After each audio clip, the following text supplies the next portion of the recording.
Olá, muito boa tarde, bem-vindo a estas conversas na Eclésia. Na nossa companhia tenho Piedade Lalanda, professora na Universidade dos Açores e que hoje decidiu estar na nossa companhia para nos falar de um culto muito identitário dos Açores. Olá, Piedade, obrigada por esta disponibilidade. Prazer. Fale-nos, para quem não conhece, do que é isto, o culto ao Espírito Santo e que festa grandiosa nas várias ilhas dos Açores. Antes de mais, muito obrigada pelo convite. Eu penso que muitos dos continentais até conhecem um pouco a essência do culto ao Espírito Santo, porque as raízes são as mesmas, por exemplo, da festa dos tabuleiros em Tomar, e portanto quem conhece essa festa poderá um bocadinho perceber também aquilo que acontece nos Açores. Portanto, a raiz histórica é associada à rainha Santa Isabel. Então, esta relação com os pobres, esta partilha dos bens com os mais pobres, e nos Açores ganhou uma expressão extremamente significativa, talvez pelas características insulares, pelo isolamento e pelos vários significados que esta festa representa, quer do ponto de vista religioso, quer do ponto de vista profano. Ela tem uma componente, obviamente, religiosa no culto à figura do Espírito Santo, que é um bocadinho quase desligada da Santíssima Trindade, e portanto é uma entidade quase específica, que está associada quer à bandeira do Espírito Santo, à pomba do Espírito Santo, quer à própria coroa que é utilizada no ritual da festa, e portanto há aqui um lado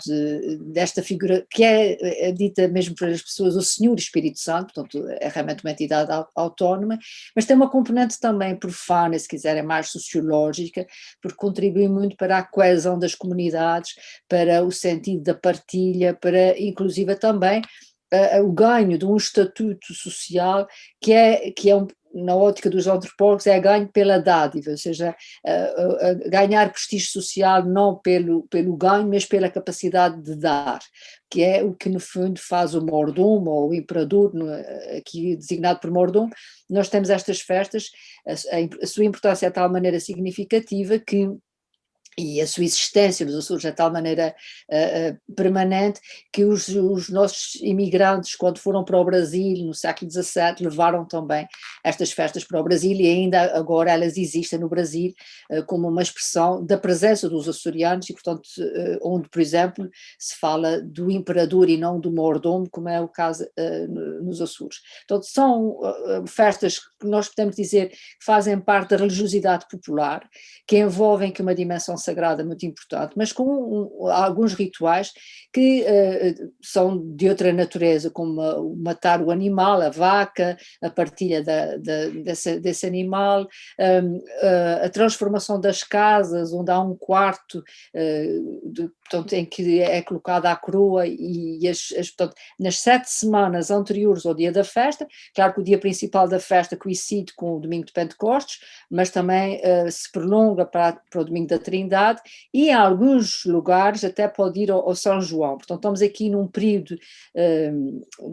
do mês de junho, maio-junho, que é no fundo um período extremamente interessante no calendário religioso, e que as comunidades, pode ser até apenas uma rua, podem ser algumas famílias, se organizam, se juntam numa dimensão muito importante, por isso é que eu digo, em termos sociais, de fraternidade. Portanto, quem se junta para festejar o Senhor Espírito Santo são irmãos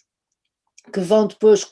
contribuir para a festa de várias formas, ou criando, por exemplo, o animal durante o ano, a vaca que vai depois ser morta e partilhada, ou então entrando com dinheiro, ou fazendo parte da festa no dia da festa. E estes irmãos, esta fraternidade, é um elemento muito relevante na tal coesão social que a festa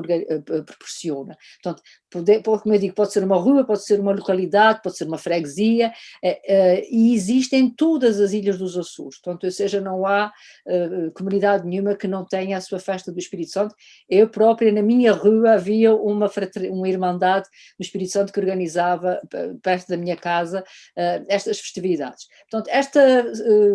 fraternidade, portanto, é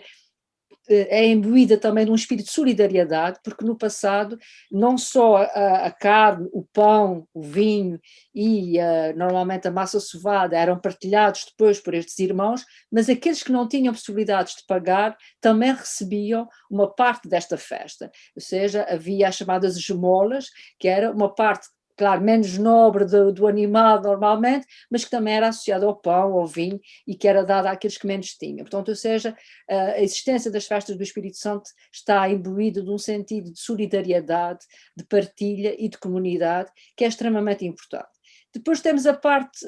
mais religiosa, que tem a ver com a bênção desses alimentos, e é muito importante que as pessoas tenham um respeito muito grande por estes alimentos que são benzidos e não os desperdiçam, ou seja, é algo que se come até ao fim, mesmo que esteja quase o pão com belur, mas há que comer porque este pão é um pão diferente do pão normal do dia a dia. Portanto, há esta bênção dos alimentos, que normalmente é o padre da paróquia que vai benzer, e depois existe a coroação, ou seja, o ato de colocar a tal coroa do Espírito Santo na cabeça, pode ser de uma criança ou de um adulto, ou da família que organiza a festa. E aqui temos um lado interessante, também socioantropológico, que tem a ver com um poder que sai dos reis, né, que sai da monarquia, porque o elemento é herdado do tempo da monarquia, mas este poder que era dos reis e que era inacessível aos mais pobres,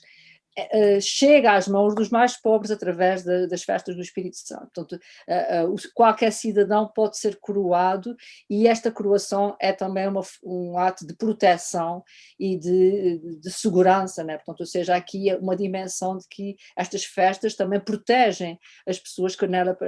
participam. Portanto, há aqui uma bênção das famílias e uma bênção também das pessoas. Há aqui uma particularidade: quem visita alguma das ilhas dos Açores, este culto não passa despercebido por umas pequeninas capelas, chamadas os Impérios do Divino Espírito Santo, que as pessoas são convidadas quase a visitar, a espreitar, porque todas são diferentes, mas sempre com esta simbólica da pomba do Espírito Santo, da coroa que me falava. Exatamente. Há sítios, como por exemplo na Ilha Terceira, são extremamente bonitos essas construções, são também conhecidos pelos triatos, portanto, apesar das pessoas às vezes dizem teatro, mas tem a ver com o triato, ou seja, a Trindade Santa, mas em alguns locais estas estruturas que existem durante a festa podem ser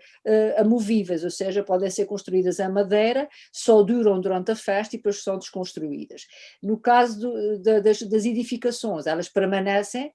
o ano inteiro, e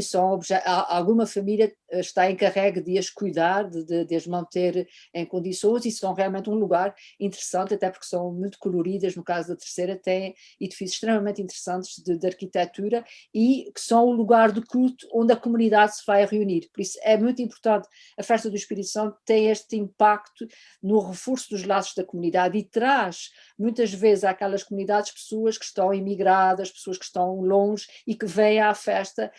reforçar, no fundo, os laços com os seus familiares e com a comunidade em geral. E estes lugares são uma referência clara no território da importância que estas festas têm.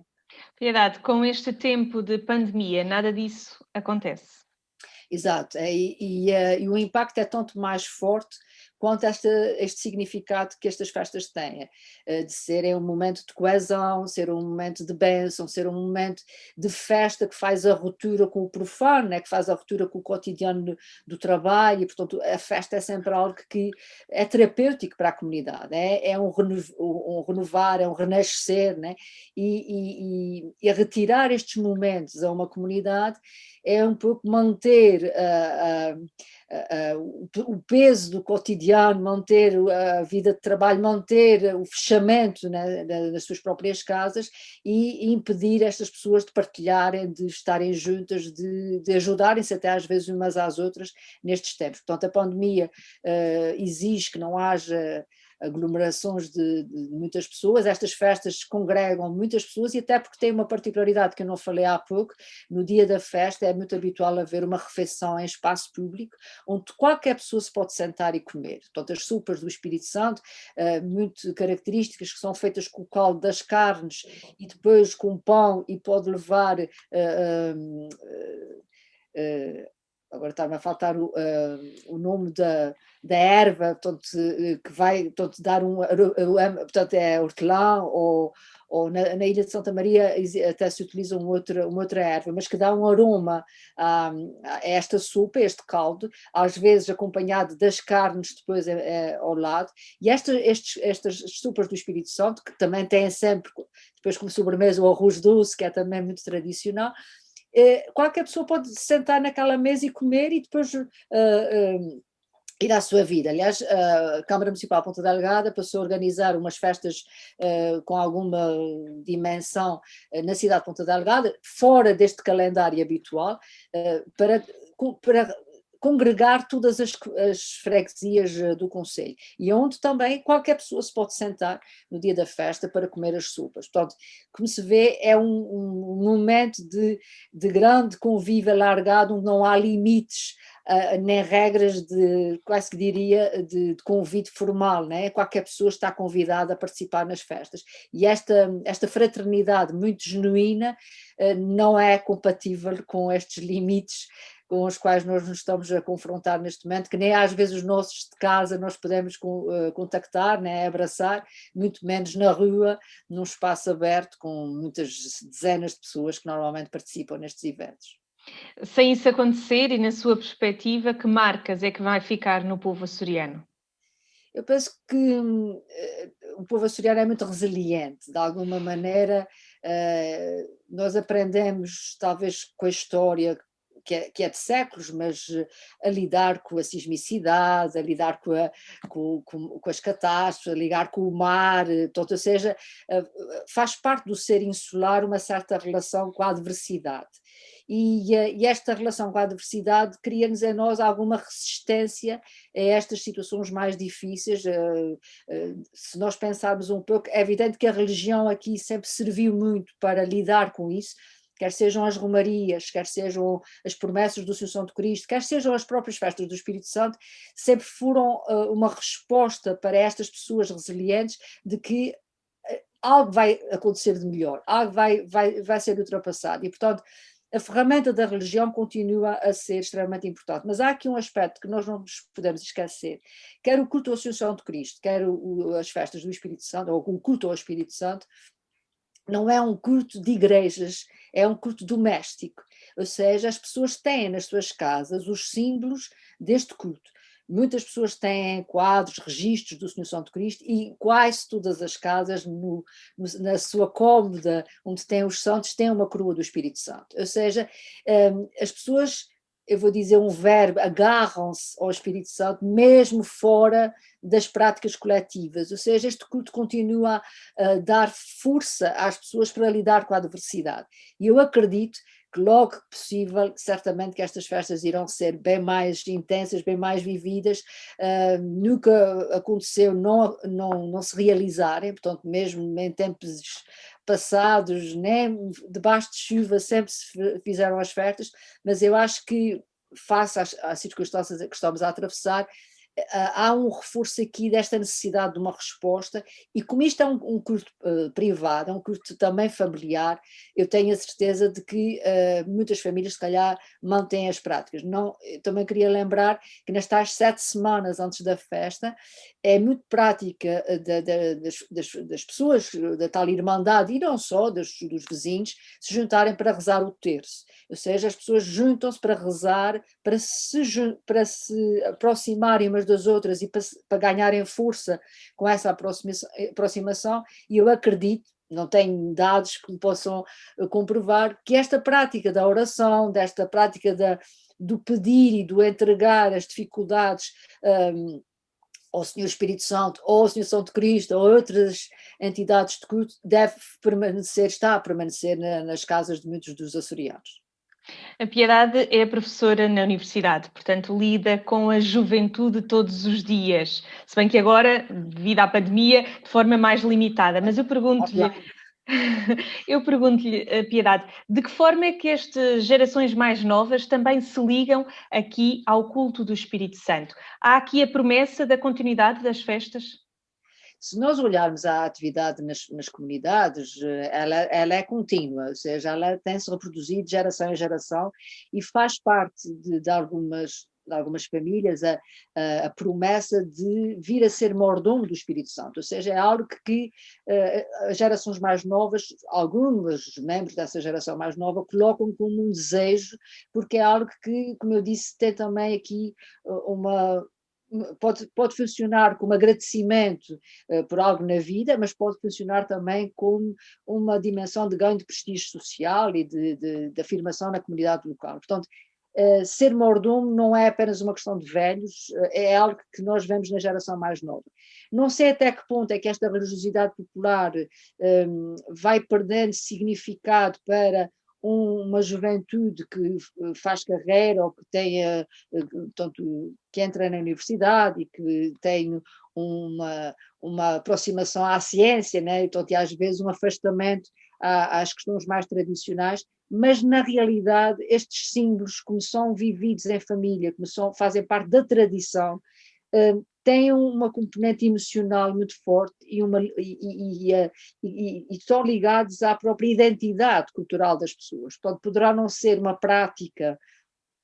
poderão estes jovens universitários não estarem muito envolvidos nas tradições, o que não acredito, alguns estão diretamente envolvidos, mas há certamente uma ligação emocional e uma ligação identitária que os faz sentir membros da comunidade à qual eles pertencem. E, portanto, as tradições também têm esta força de